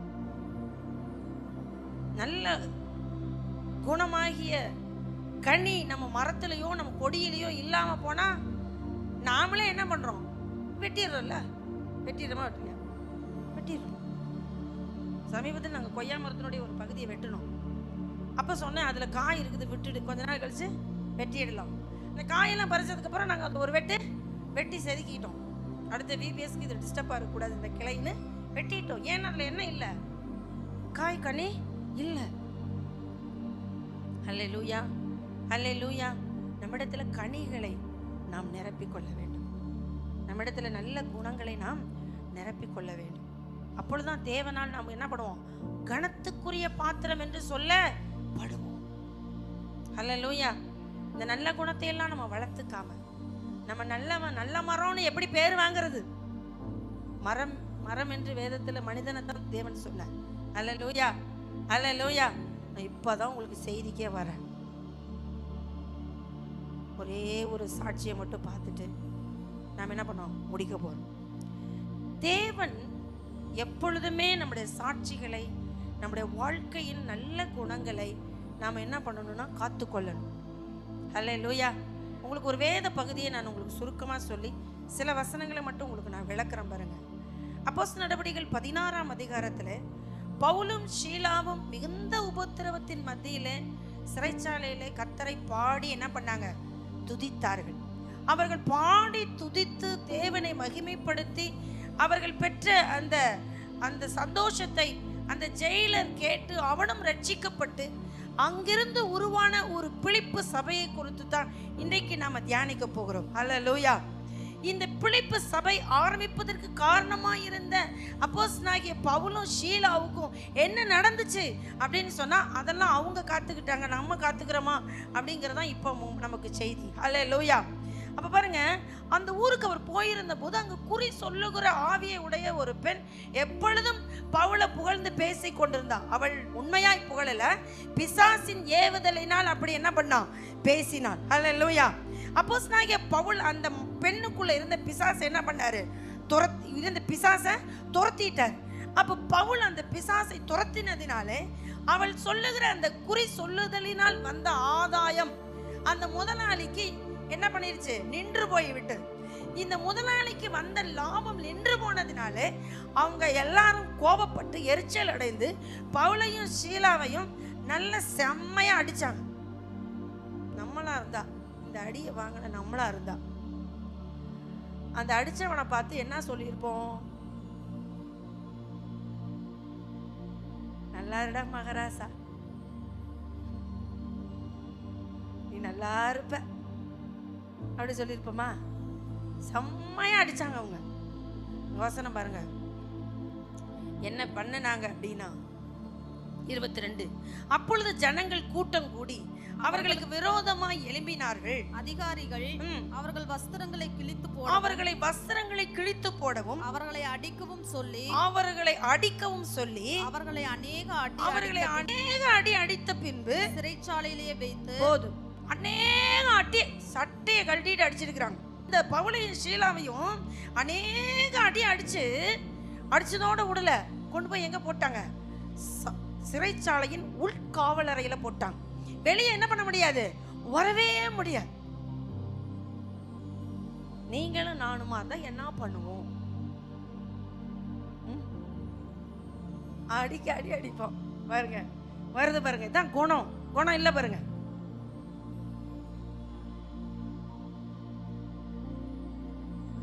என்ன செய்வோம், குணம் இல்லைங்கிறது பளிச்சுன்னு வெளியே வருது பாருங்க. நானா இருந்தா ஒருத்தர் சொல்றான், நானா இருந்தா உடனே சட்டையை கோத்து பிடிச்சு நானும் பதிலுக்கு 4 அடி அடிச்சுட்டு தான் விட்டுருப்பேன் அப்படிங்கிற மாதிரி ஒருத்தர் சொல்றாரு. அவங்க 2 பேரும் என்ன பண்ணாங்கன்னா அடியெல்லாம் வாங்கிட்டாங்க. அடி என்ன பண்ணிட்டாங்க, வாங்கிக்கிட்டாங்க. இன்னைக்கு கூட நம்ம ஒரு வேத வசனத்தை ரோமர் 5 படித்தோம். 5ஆவது வசனம் நினைக்கிறேன், 6ஆவது வசனம் நினைக்கிறேன். அவங்க என்ன பண்ணாங்க, உபத்திரவங்களில் மேன்மை பாராட்டினார்கள். இந்த வசனம் அழகா இருக்கு. ரோமர் 5 இன்னைக்கு தான் வாசிச்சோம். அட்டி அடிச்சதுக்கு அப்புறம் அவங்க என்ன செஞ்சாங்கன்னா, உள்ள போய் அடிச்சதே அடிச்சிங்க, என்ன மண்ணு பட்டலீங்க, காலை மட்டும் மரத்துல பிடிச்சி கட்டி வச்சுட்டாங்க. காலை மட்டும் என்ன பண்ணிட்டாங்க, இப்படி ஒரு ஒரு ஒரு பலகையினுடைய ரவுண்டுக்குள்ள காலை உள்ள விட்டு கட்டிடுவாங்க. அதுக்கு பேர் தான் தொழுமரம். உள்ள விட்டு கட்டிடுவாங்க. கையையும் வாயையும் விட்டுட்டீங்களேடா, பரவாயில்லடா, ஸ்தோத்திரம் அப்படின்னு கை தட்டி படுத்துக்கிட்டே என்ன பண்றாங்க, பாட்டு பாடுறாங்க. பாட்டு வருமா நமக்கு? ஆண்டவர் ஒரு பக்கம் நம்மளை அப்படியெல்லாம் துன்பப்படுத்தினாலும் ஒரு பக்கம் வாசல் என்ன பண்ணுவாரு, திறப்பாரு. இப்படியெல்லாம் நமக்கு கண்ணு வெளிச்சம் இருக்கணும். அப்பதான் நம்ம என்ன வரும், மனரம்யம் வரும். அல்லேலூயா, அல்லேலூயா, மனரம்யம் வரும். அட்டி வாங்கின இந்த 2 பேரும் உள்ள போய் என்ன பண்ணாங்களாம், பாட்டு பாடினாங்களாம். பாருங்க அந்த அந்த வசனம் சொல்லுகிறது, நடுராத்திரியில 25 நடுராத்திரியிலே பவுலும் சீலாவும் ஜெபம் பண்ணி தேவனை துதித்து பாடினார்கள். காவலில் வைக்கப்பட்டவர்கள் அதை கேட்டுக் கொண்டிருந்தார்கள். ஹல்லேலூயா. துக்கத்துல யாருக்காவது பாட்டு வருமாங்க? சந்தோஷமா இருந்தால் சங்கீதம் பாடலாம். துக்கத்துல பாட்டு வருமா? பாட்டு வரலாமா வரக்கூடாதா? அதுதான் பேரு புலம்பல். ஏன் மரண வீட்டுல பாட்டு பாடுறாங்க தெரியுங்களா? அதுக்கு பேர் என்னது? புலம்பல், ஒப்பாரி. துக்கத்திலே நம்ம என்ன பண்ணணும்? பாடணும். ஏன்னா மரணம் கூட தேவனுடைய அன்பை விட்டு நம்மளை என்ன பண்ணாது? பிரிக்காது. இந்த அடியெல்லாம் உதையெல்லாம் பிரிச்சிருமா? தான் சாட்சிங்க. ஏன் இன்றைக்கும் பவுலும் சீலா பாடினதை 100 பாட்டு 1000 பாட்டு எழுதி பாடுறாங்கன்னா அவங்க அந்த துன்பத்திலையும் அடி உதையில எப்படி இருந்தாங்கன்னா சந்தோஷமா இருந்தான். அதான் சாட்சி. இப்படி நீங்க வாழ்ந்தீங்கன்னா, நீங்க போய் நின்னீங்கனாலே சொல்லுவாங்க, அதோ பாரு அங்க நிக்கிறாங்க பாருங்க, அவங்க தாங்க அந்த லேடி, அவங்க தாங்க அந்த சாட்சி, அவங்க தாங்க. ஹல்லேலூயா, ஹல்லேலூயா. குஜராத்தில் தீ வச்சு எரிச்சாங்கல்ல, Graham Staines, Orissa Graham Staines, அந்த பாஸ்டமா க்ளோரி அவங்க பேரு. அவங்க கோயம்புத்தூர் வந்திருந்தாங்க. அப்போ அவங்கள குறித்து சொல்லிட்டு அவங்கள போய் பார்த்து நீங்கள் யாராவது காணிக்கை கொடுக்குன்னு நினச்சிங்கன்னா கொடுங்கன்னு ஒரு மீட்டிங் அரேஞ்ச் பண்ணியிருந்தாங்க. நாங்கள் போக முடியல, காணிக்கை கொடுத்து அவங்களுக்கு அனுப்பியிருந்தோம். ஏன் தெரியுங்களா நாங்கள் அவங்கள புகழ்கிறோம்? இன்னைக்கு க்ளோரி அம்மாவை ஏன் புகழ்கிறோம் தெரியுங்களா? தன் கணவனை தீ வச்சு, தன் 2 பிள்ளையும் வேனில் சீப்பில் வச்சு தீ வச்சு கொளுத்தின அந்த மனிதன் இப்போ ரட்சிக்கப்பட்டதா சமீபத்தில் கூட நான் சாட்சி கேட்டேன். அந்த மனிதனை, அந்த இன மக்களை அந்த அம்மா கூலா சொன்னாங்க, நான் அவர்களை மன்னிக்கிறேன். இந்த அரசாங்கம் அவர்களுக்கு எந்த தண்டனையும் விதிக்க கூடாது, அவர்களை நான் விடுவிக்கிறேன், அவர்கள் என்றாவது ஒரு நாள் என்ன பண்ணுவாங்க, ரட்சிக்கப்படுவாங்கன்னு சொல்லிட்டு அந்த அம்மா ஆஸ்திரேலியா என்ன பண்ணாங்க, ஃப்ளைட் ஏறினாங்க. ஹல்லேலூயா. இன்னைக்கு ஏன் நம்ம க்ளோரி அம்மாவை நினைக்கிறோம் தெரியுமா? அவங்க வாழ்ந்த அந்த வாழ்க்கை, அந்த சாட்சி. ஹல்லேலூயா. அவங்க நின்ற விதம், அவர்கள் மன்னித்த விதம், அவர்கள் அன்றைக்கு இயேசுவுக்காக சாட்சிகளாக என்ன பண்ணாங்க, நின்றார்கள். ஹல்லேலூயா. முடியுமாங்க? கணவனையும் 2 பிள்ளையும் ஜீப்பில் வச்சு தீ வச்சு கொளுத்தின அந்த மரிச்சு போன அந்த புருஷனையும் பிள்ளையும் இழந்த அந்த அம்மா சொல்ல முடியுமா? நீங்களாலும் சொல்லுவோமா? கிறிஸ்துவின் அன்பும் கிறிஸ்துவின் குணமும் நமக்குள்ள இருந்தா நாம் நிச்சயமா என்ன பண்ணுவோம், சொல்லுவோம். ஹல்லேலூயா. எங்க பாஸ்டர் மரிச்ச 3ஆவது நாள் இங்க வந்து 2ஆவது நாள் காலையில நாங்க காலை ஜெபத்துல பாடணும். ஏன்னா நம்ம கர்த்தரோட என்ன பண்ணியிருக்கிறோம், வாழ்ந்திருக்கிறோம். நம்முடைய வாழ்க்கையில ஒரு இழப்பு நேரிட்டுருச்சு, ஒரு துக்கம் நேரிட்டுருச்சு அப்படிங்கிறதுக்காக நாம் நம்மளை குணத்தை என்ன பண்ண முடியாது, மாத்திக்க முடியாது. தினமும் ஜெபிக்கிற, தினமும் வேதத்தை வாசிக்கிற, தினமும் பாடுகிற அந்த குணத்தை நம்மளால மாத்திக்க முடியாது. அது என்ன குணம்? நல்ல குணம். அதை என்ன பண்ணணும், காத்துக்கணும். அதை பிரிக்கணும் தான் பிசாசு சதி பண்ணுவான். தேவன் நல்லவர். அடி அடி அடின்னு அடிச்சு போட்ட இந்த பவுலும் சீலாவை என்ன பண்றாங்கன்னா, தேவனை துதித்து பாடினார்கள். சாட்சியை காத்துக்கிட்டாங்கப்பா. இவங்க பாடுனாங்க பாருங்க. இப்பதான் அவங்க கிளைமேக்ஸ் முடிஞ்சிச்சு, அடி வாங்கின கிளைமேக்ஸ் முடிஞ்சிச்சு. இப்ப கர்த்தருடைய வேலை வந்துருச்சு பாருங்க. அஸ்திபாரங்கள் எல்லாம் என்ன பண்ணுச்சான், அசைந்தது. ஏன்னா அவ்வளவு சத்தமா பாடியிருப்பாங்க. ஏங்க அடி வாங்கினவங்களுக்கு சத்தமா பாட்டு வருமாங்க? எப்படி பாடியிருப்பாங்க? ஆனாலும் வாய்ஸ் எல்லாம் தழுத்திருக்கும். அடி வாங்கினதுல அழுது இருக்கலாம் சில நேரம். ஆனா பாருங்க, அவர்களுடைய அந்த இருதயத்தை கர்த்தர் பார்த்தார். வாயிலேருந்து சத்தம் பிறந்துச்சோ இல்லையோ, இருதயத்தில் அவங்களுக்கு என்ன இருந்துச்சு, மகிழ்ச்சி இருந்துச்சு. அதனால தான் வாய் என்ன பண்ணுச்சு, பாடுச்சு. அவங்க பாருங்க, பாடினோடனே என்ன நடந்துச்சா, சடுதியிலே சிறைச்சாலையின் அஸ்திபாரங்கள் அசையும்படியாய் பூமி மிகவும் அதிர்ந்தது. உடனே கதவுகள் எல்லாம் திறவுண்டது, எல்லாருடைய கட்டுகளும் கலன்று போயின. சிறைச்சாலைக்காரன் நித்திரை தெளிந்து சிறைச்சாலையின் கதவுகள் திறந்திருக்கிறதை கண்டு என்ன பண்ண, கட்டுண்டவர்கள் ஓடி போனார்கள் என்று எண்ணி பட்டயத்தை உருவி தன்னை கொலை செய்து கொள்ள போனான். ஹல்லேலூயா, ஹல்லேலூயா. தற்கொலை பண்ணி சாகுன்னு நினைச்சிருந்தா பவுலும் சீலாவும் தான் என்ன பண்ணிருக்கணும், செத்துருக்கணும். இப்படி அடிச்சுட்டானுங்களே கிறிஸ்துவுக்காக. நம்ம இவ்வளவு அவமானப்பட்டுட்டோமே, சே வெளியே போய் எப்படா முழிக்கிறது அப்படின்னு நினைச்சு செத்துருந்தா யார் தான் செத்துருக்கணும், பவுலும் சீலா. ஆனா யாரு தற்கொலைக்கு போறது, சிறைச்சாலைக்காரன் அந்த காவலாளி போறான். ஓட்டமா ஓடி பவுல் சொல்றாரு, சடுதியில ஓட்டமா ஓடி என்ன பண்றாரு, பவுல் சொல்றாரு, என்ன சொல்றாரு, நீ ஒன்றும் உனக்கு கெடுதி ஒன்றும் செய்து கொள்ளாதே, நாங்கள் எல்லாரும் இங்கேதான் இருக்கிறோம்.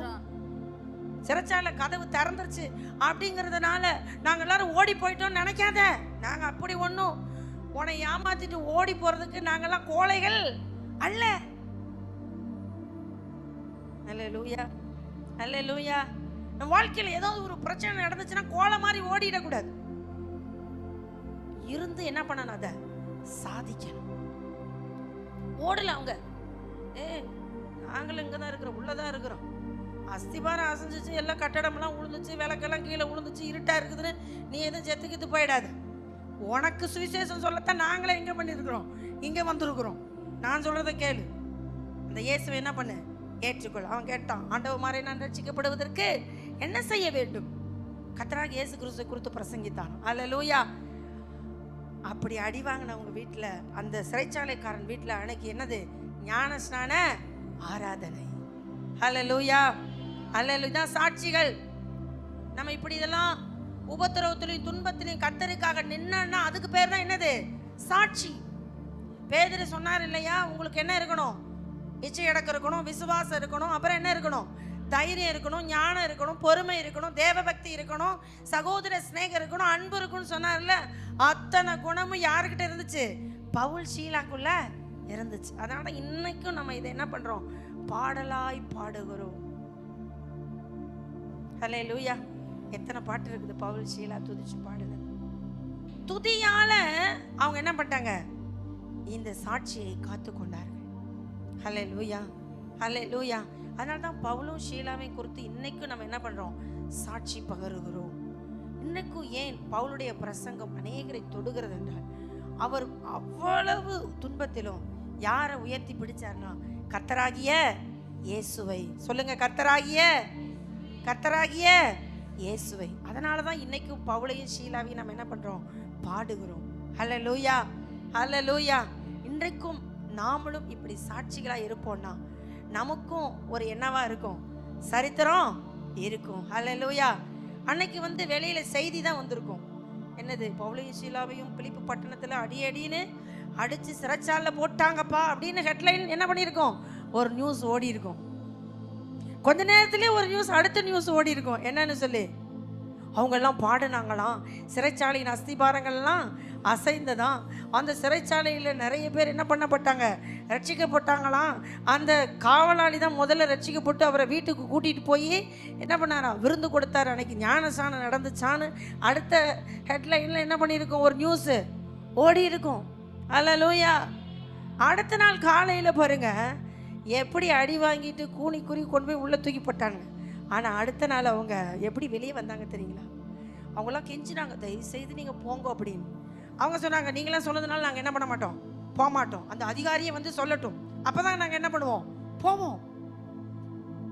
அதிகாரிகளுக்கே பயம் பிடிச்சிச்சு, இவங்களை உள்ளே வச்சிருந்தா இந்த கட்டடம் இடிச்சு கீழே விழுந்துருச்சு, அடுத்த கட்டடமும் இடிஞ்சு விழுந்துரும், அதுக்கு முன்னாடி இவங்களை என்ன பண்ணிருந்தோம், வெளியே அனுப்பிடணும்டா அப்படின்னு என்ன பண்ணாங்களா. கீழே பாருங்க என்ன சொல்றா, பொழுது விடிந்த பொழுது, 35வது வசனம், பொழுது விடிந்த பின்பு அந்த மனுஷரை விட்டு விடுங்கள் என்று சொல்லுகிற அதிகாரிகள் சேவர்களை அனுப்பினார்கள். சிறைச்சாலைக்காரன் பவுலுக்கு இந்த வார்த்தைகளை அறிவித்து, உங்களை விடுதலையாக்கும்படி அதிகாரிகள் கட்டளை அனுப்பினார்கள். ஆகையால் நீங்கள் இப்பொழுது புறப்பட்டு சமாதானத்துடனே போங்கள் என்றார். அதற்கு பவுல், ரோமராகிய எங்களை அவர்கள் நியாயம் விசாரியாமல் வெளியரங்கமாய் அடித்து சிறைச்சாலையிலே போட்டார்கள்.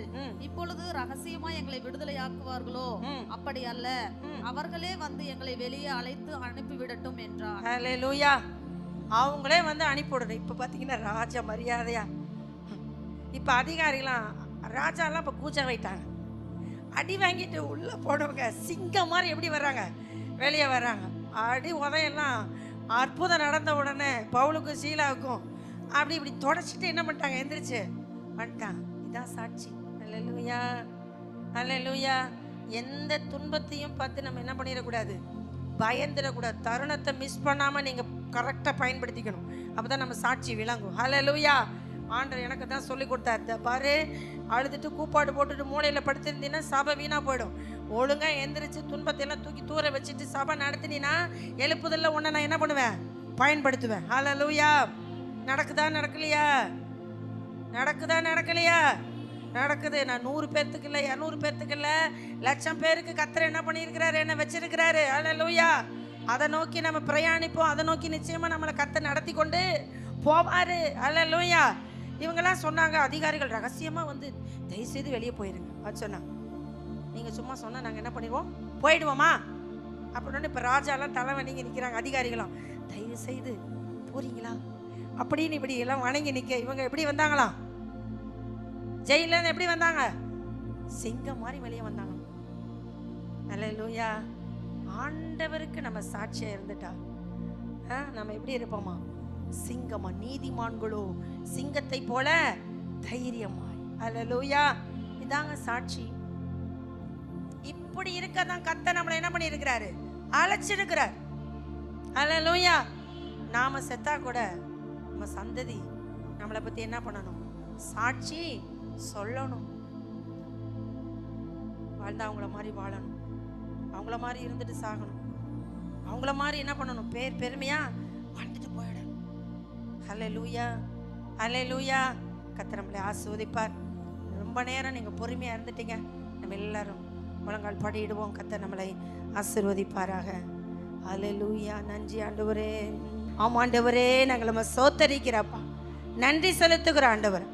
எங்களை எந்த பட்டணத்தில், எந்த கிராமத்தில், எந்த ஊரில் உம்முடைய பிள்ளையா இருக்கும்படி எங்களை தெரிஞ்சு கொண்டீங்களோப்பா, அங்கே எங்களை குறித்த சாட்சியை ஆண்டவரே ஜனங்கள் கேள்விப்படணும். ஆண்டு இது ஒரு நீதிமான்ப்பா, இந்த மகனை போல நாங்கள் வாழணும். இந்த மகனிடத்தில் நாங்கள் எந்த கெட்ட குணத்தையும் நாங்கள் பார்த்ததில்லை. அவர் யாரிடத்தில் சண்டைக்கு போனதில்லை. இந்த மகன் எப்பொழுதும் ஒரு ஜெபிக்கிற ஒரு மகன், ஒரு வேதத்தை வாசிக்கிற ஒரு மகன், எப்பொழுதும் வீடுகளிலே பாடுகிற ஒரு மகன், தேவ சத்தத்தை தொனித்து கொண்டிருக்கிற மகன், எல்லாருக்கும் ஒரு சுவிசேஷத்தை சொல்லுகிற மகன். இந்த மகனை பார்க்கும் பொழுது எங்களுக்கு ஆசையாக இருக்கும். இந்த வாலிப பையனை பார்க்கும் போதே எங்களுக்கு ஆசையாக இருக்கும். அப்படிப்பட்ட ஒரு நல்ல பையன், நல்ல பிள்ளை, நல்ல ஒரு மகள் என்று சொல்லும்படியான சாட்சியை அப்பா நீர் எங்களை ஏற்படுத்துங்க ஆண்டவரே. இந்த அண்ணா போல அக்கா போல குடும்பத்தில் நல்ல உறவாக இருப்பாங்க, நல்ல சமாதானமாக இருப்பாங்க. அவங்க பிள்ளைகளை நல்ல ஒழுக்கத்தில் வளர்த்துருக்கிறாங்க. அவங்க பிள்ளைகளுக்கு கற்றுக் கொடுக்கறது எங்களுக்கு ஆசையாக இருக்கும். அவங்க பிள்ளைகளை வெளியே அழைச்சிக்கிட்டு போய் நடத்துகிற விதம் எங்களுக்கு ஆசையாக இருக்கும்.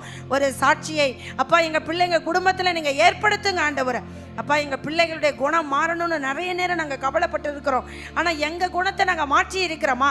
நாங்கள் அவங்க முன்னாடி ஜெபிக்கிறவங்களா, வேதத்தை வாசிக்கிறவங்களா, நல்ல குணத்தை காத்து கொள்கிறவங்களா நாங்கள் இருந்திருக்கிறோமா என்பது அப்பா ஒரு விசை அப்பா எங்கள் பிள்ளைகளோடு இன்றைக்கு நீங்கள் பேசி இருக்கிறீங்க அப்பா. அன்று இன்றைக்கு எங்கள் பிள்ளைகளுடைய சாட்சிகள் மாறட்ட ஆண்டவரே. துர்ச்சாட்சியெல்லாம் நல்ல சாட்சியாய் மாறட்ட ஆண்டவரே, மாறாட்ட ஆண்டவரே. அப்பா நாங்கள் உதாரத்துவமாக இருக்கணும், உற்சாகமாக இருக்கணும் அப்பா, மன ரம்மியமாக இருக்கணும், மன்னிக்கிறவங்களாக இருக்கணும், அன்புள்ளவங்களாக இருக்கணும், ஸ்நேகம் உள்ளவங்களாக இருக்கணும் அப்போ, பரிந்து பேசுகிறவங்களாக இருக்கணும் ஆண்டவரே. எங்கள் வாழ்க்கையில் நீங்கள் நல்ல குணத்தை நீங்கள் வச்சிருக்கிறீங்கப்பா ஆண்டவரே. ஆவியின் கனி 9 எங்களுக்குள்ளே நீங்கள் வச்சிருக்கிறீங்கப்பா, அதை நாங்கள் காத்துக்கொள்ளணும் ஆண்டவரே. அன்பு, சந்தோஷம், சமாதானம், விசுவாசம் ஆண்டவரே, சோத்திரப்பா, சாந்தம், பொறுமை அப்பா, நீடிய பொறுமை ஆண்டவரே, இச்சையடக்கம், இதெல்லாம் எங்கள் வாழ்க்கையில் உண்டாகி பெருகணும்ப்பா, பெருகணும் ஆண்டவரே. இந்த கனிகள் எங்கள் வாழ்க்கையில் பெருகணும் ஆண்டவரே. அப்பா உமக்கு நன்றி செலுத்துகிறோம். இப்படிப்பட்ட கனிகள் எங்களிடத்தில் உண்டாயிருக்குமானால் ஆண்டவரே, நாங்கள் ஒரு நாளும் கெட்டு போவதில்லை, நாங்கள் ஒரு நாளும் தகப்பனை நியாய தீர்ப்பு அடைவதில்லை. எங்கள் கர்த்தாவை வேறில் கோடாரியை நீங்கள் வைக்கிறதில்ல. எங்களை ஆசீர்வதிக்கும்படி உங்களுடைய கரத்தை எங்கள் மேலே நீங்கள் வைக்கிறீங்க ஆண்டவரே. தன் குணத்தை காத்து கொண்ட அன்றைய பவுல், ஷீலா போல அன்றைய வேதத்தில் எத்தனையோ சாட்சிகள் இருக்கிறாங்கப்பா. ஒரு யோசேப்பை போல, தானியேலை போல ஆண்டவரே, சாத்ராக் மேஷாக்கை போல ஆண்டவரே, எஸ்தரை போல ஆண்டவரே, ரூத்தை போல எங்கள் வாழ்க்கை, மரியாளை போல, எலிசபெத்தை போல ஆண்டவரே, எங்கள் வாழ்க்கையின் கர்த்தாவே சாட்சிகள் மாறும்படி நாங்கள் அர்ப்பணிக்கிற ஆண்டவர். எங்கள் வாழ்க்கையை ஒருத்தவங்க திரும்பி பார்த்தா இவங்க மாதிரி இருக்கணும், இவங்க மாதிரி நாங்கள் இருக்கணும்னு ஒரு எண்ணம் உங்களுக்குள்ளே வரணும் ஆண்டவர். கர்த்தர் அப்படிப்பட்ட காரியத்தை எங்கள் வாழ்க்கையில் நீங்கள் ஏற்படுத்துகிறதுக்காக நாங்கள் சோதரி எங்களை தாழ்த்துகிறோம். இன்றைக்கு வந்த பிள்ளைகளை நீங்கள் பிளஸ் பண்ணுங்க. விசேஷமாக இன்றைக்கு அன்று எங்களுக்கு ஆகார அருளின் அந்த குடும்பத்தார் ஆண்டவரே வந்திருக்கிறாங்க, அவர்களை நீங்கள் ஆசீர்வதிங்க, குடும்பமாய் அவர்களை ஆசீர்வதிங்க. மன விருப்பத்தை கர்த்தர் நீங்கள் நிறைவேற்றுங்க. கர்த்தர் அவங்க தொழிலை நீங்கள் ஆசீர்வதிங்க, அவங்க வேன் டிரைவை கர்த்தாவை நீங்கள் ஆசீர்வதிங்க. நல்ல ஒரு முன்னேற்றத்தை நீங்கள் தாங்கப்பா. உமக்கு நாங்கள் நன்றி செலுத்துகிறோப்பா. அதுபோல் இன்றைக்கு எங்கள் பிள்ளைகள் உற்சாகமாய் விதைக்க இருக்கிறாங்க ஆண்டவர். இந்த காணிக்கையை நீங்கள் 1000 மடங்காய் நீங்கள் ஆசீர்வதிப்பீராக. உதாரத்துவமாய் கொடுத்த அந்த ஜிம்மை போல ஆண்டவரே ஸ்தோத்திரப்பா, கர்த்தருடைய ஊழியர்களை போல அன்று நாங்கள் உதாரத்துவமாய் கொடுத்து எங்கள் பங்கை பெற்றுக்கொள்ள என் தேவன் எங்களுக்கு அருளி செய்ய வேண்டுமா நாங்கள் ஜெபிக்கிறோம்ப்பா. கர்த்தர் அப்படி செய்கிறதுக்காக நன்றி செலுத்துகிறோம். பரிசுத்த ஆவியானுடைய கரத்தில் எங்களை தாழ்த்துகிறோம். வியாதிகள் பலவீனங்கள் மறையட்டும். கர்த்தர் அருமையாக எங்கள் பிள்ளைகளுக்கு பிரசவத்தை கர்த்தர் கொடுத்து நல்ல குழந்தையை காண நீங்கள் உதவி செய்தீங்க. உமக்கு நாங்கள் நன்றி செலுத்துகிறோம். இன்னும் பிரசவத்துக்கு காத்திருக்கிற பிள்ளைகளை அப்பா நீங்கள் நினைவு கூர்ந்து சுக பிரசவத்தை நீங்கள் கட்டளையிடும்படி நாங்கள் ஜெபிக்கிறோம் அப்பா. எங்கள் பிள்ளைகளுக்கு வர வேண்டிய நன்மைகள் ஆசீர்வாதங்கள் தடையின்றி கிடைக்க நீங்கள் உதவி செய்யுங்க. கர்த்தர் அப்படி செய்கிறதுக்காக நன்றி. எங்களை தாழ்த்துகிறோம். இயேசுவின் மூலம் ஜெபிக்கிறோம் நல்ல பிதாவே, ஆமேன். என் ஆத்துமாவே கர்த்தரை ஸ்தோத்திரி, என் முழு உள்ளமே என் ஆத்துமாவே கர்த்தரை ஸ்தோத்திரி, கர்த்தர் செய்த சகல உபகாரங்களையும் மறவாது. ஆமென். நம்முடைய கர்த்தராகிய இயேசு கிறிஸ்துவின் கிருபையும் பிதாவாகிய தேவனுடைய அன்பும் பரிசுத்த ஆவியானவருடைய அந்நியோன்ய ஐக்கியம் சதா காலங்களும் நம் அனைவரோடும் கூட இருப்பதாக.